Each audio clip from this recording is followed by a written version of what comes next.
Everyone envied me for marrying into a wealthy family right after graduating from college. I had an unlimited allowance and lived a pampered life as a rich wife, spending my days arranging flowers, doing skincare, and enjoying afternoon tea. People thought I was incredibly lucky. My best friend, Vivian Palmer, was no exception. Unlike me, she started working in a factory after graduation, working overtime every day. She also married an ordinary man, and over the years, she gained weight. At our recent college reunion, our former classmates said that we were now worlds apart. Vivian's face darkened on the spot. Before the gathering ended, she slammed the table and left. I felt bad about it and had been trying to meet up with her to talk. But before I even saw her, I found myself trapped in her body instead, looking at Vivian's reflection in the mirror. I was utterly dismayed. The face in the mirror looked bloated and pale, with sagging under-eye bags and bloodshot eyes. Her greasy hair clung to her scalp in clumps, as if it hadn't been washed in ages. A strange odor lingered on her body. I had no idea what had happened to her, but I decided to return to my villa first. This body was too heavy. By the time I finally ran to the villa entrance, I was gasping for breath. My shirt was drenched in sweat, and my face was slick with oil mixed with sweat, making me feel sticky and uncomfortable. I had tried persuading Vivian to lose weight before, but she always dismissed it, saying that life was already tough enough, and dieting would be inhumane. Over time, she had completely let herself go, making this body unbearably sluggish. As someone who had always been disciplined, I found it impossible to adapt to this sudden heaviness. The moment I steadied myself, I bent over, clutching the iron gate, and retched violently. "Do you have no manners? How can you throw up at someone else's door?" A servant's scolding came from inside the iron gate. I looked up and saw the servant, but more importantly, I saw myself standing behind her.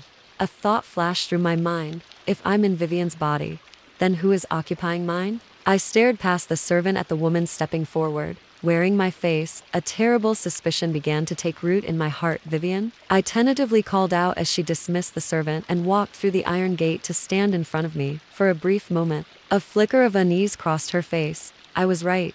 Vivian and I had swapped bodies. Before I could demand answers, she smirked and pointed at me with undisguised glee. "From today onward, you are Vivian, and I am Jeanette Yates. From now on, your rich wife's life is mine now." I was furious. "What did you do?" "Just a little trick to swap our bodies. Your happiness now belongs to me. And as for you, you can rot away in my miserable life." Vivian's expression twisted with crazed excitement. Her words became even more brazen. "Don't even think about switching back. As long as I refuse, you'll never get your body back. Just accept it. Even if you tell others the truth, no one will believe you. And if I wanted to get rid of you, it would be as easy as crushing an ant." I fell silent, staring at Vivian's smug, distorted face. My heart a tangled mess of emotions. We had been best friends for so many years.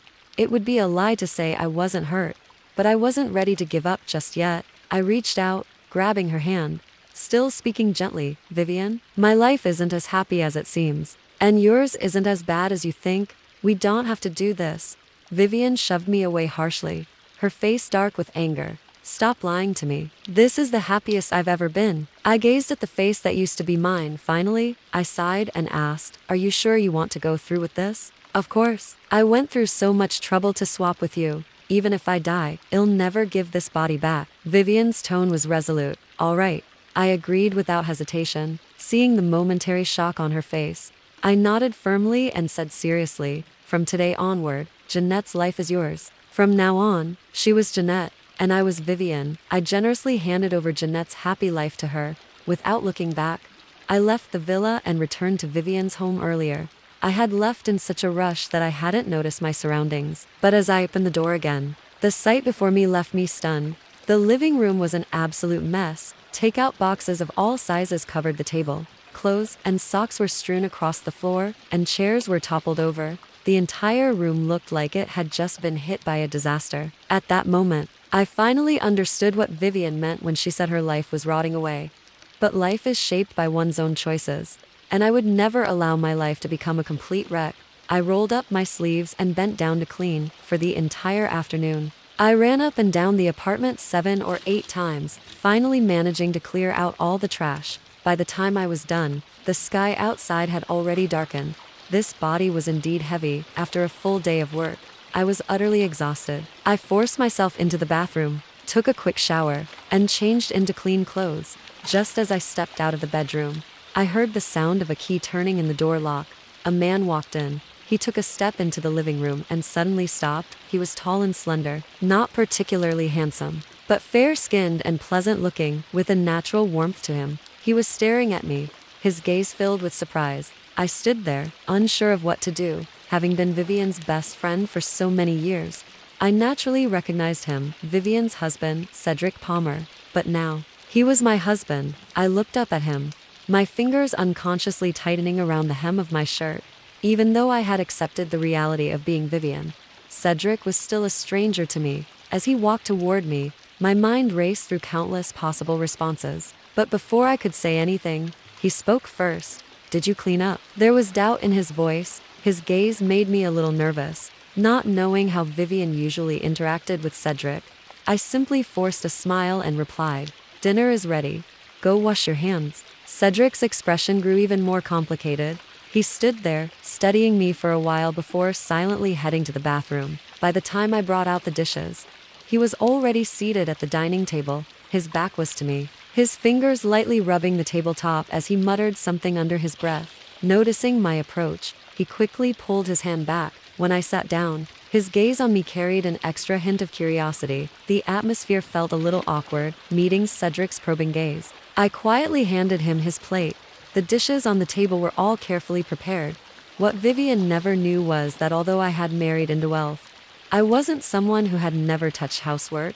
In fact, my cooking skills could rival those of a professional chef. During family banquets, I was often responsible for preparing an entire feast. Working non-stop for 7 or 8 hours, I had to run back and forth between the dining hall and the kitchen, and even after the banquet ended, I had to stand by the table, serving dishes while enduring harsh critiques. Sometimes, the food I had painstakingly prepared would be discarded like garbage, but I never truly hated cooking. Before I got married, I had even looked forward to a simple life of shared meals, just like this moment. I glanced at Cedric across the table. The table was small, the dishes were few, and neither of us spoke much.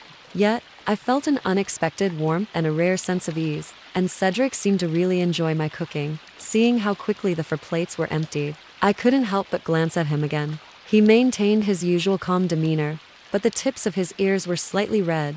Setting his plate down, he looked up at me, his gaze softening. "Have you thought it through? Are we continuing this marriage?" he asked. I froze. What is he talking about? Had Vivian planned on leaving Cedric before? I mused. "I know I can't give you a wealthy life. I can't offer you the kind of luxury that your best friend enjoys. So, if you have other plans, I'd understand. But as I promised before, as long as you're my wife, I will treat you well." Cedric's expression was serious. His words made my eyes sting. The man in front of me wasn't dressed in designer brands, nor did he exude an air of wealth and privilege. But there was a warmth in his features, a gentleness in his words, like the golden rays of a spring morning shining down on me. He made me feel secure. Cedric had an aura of quiet reliability. I let out a sigh. I had told Vivian before that her life wasn't as terrible as she imagined. After a moment of silence, I stood up, lowered my head to gather the dishes, and responded softly, "Honey, I was wrong before. I've thought it through. From now on, living our own life well is what matters most." I sensed Cedric pause for a second. Though I didn't look up at him, I could feel the heat of his gaze intensifying. Then, a hand reached over and took the dishes from me. Cedric's voice followed, "I'll wash the dishes. You've worked hard, my love." Cedric was busy. As soon as he finished dinner, he was called back to work overtime. After he left, I secretly let out a sigh of relief and collapsed onto the couch. The excess fat around my waist piled up in layers, sinking slightly into the cushions beneath me. I pinched my waist, feeling a little disheartened. Ever since I got married, my weight had never gone above 180 pounds. That perfect figure had been the result of years of strict self-discipline. But now, this body clearly needed some proper control. I took out Vivian's phone, unlocked it, and opened the Notes app. Within minutes, I had drafted a detailed weight loss plan. Just as I finished, a new message popped up on the screen. I clicked on it. The sender's name was saved as De Nouveau Rich, and the message contained a video. The video showed an extravagant walk-in closet filled with dazzling jewelry, Hundreds of luxury items gleamed under the light. I stood in front of a mirror, wearing a diamond-studded evening gown, carrying more than a dozen designer handbags in my arms. Demon nouveau rich, what a shame. My dear husband is away on a business trip, so he won't get to see how gorgeous I look. Jealous? My life is your dream. But too bad, envy won't get you anywhere. I let out a laugh, shaking my head. I thought, Vivian? No, Jeanette now. If she loves this dream so much, she can keep living it. My eyes flickered with mischief as my fingers tapped swiftly across the screen. Cherish the present while you can. After hitting send, I immediately blocked her, tossed the phone aside, and lay back on the couch. Closing my eyes, I fell into the first deep, restful sleep I had had since getting married. Even though it was Vivian's body, my internal clock was still the same. At 6 o'clock the next morning, I woke up right on time. For a moment, as I opened my eyes, I thought everything that happened yesterday had been just a dream. But when I saw Vivian's face staring back at me from the mirror, I quickly sobered up and smiled. I was finally free. Letting out a deep breath, I felt as if even this heavy body had become lighter.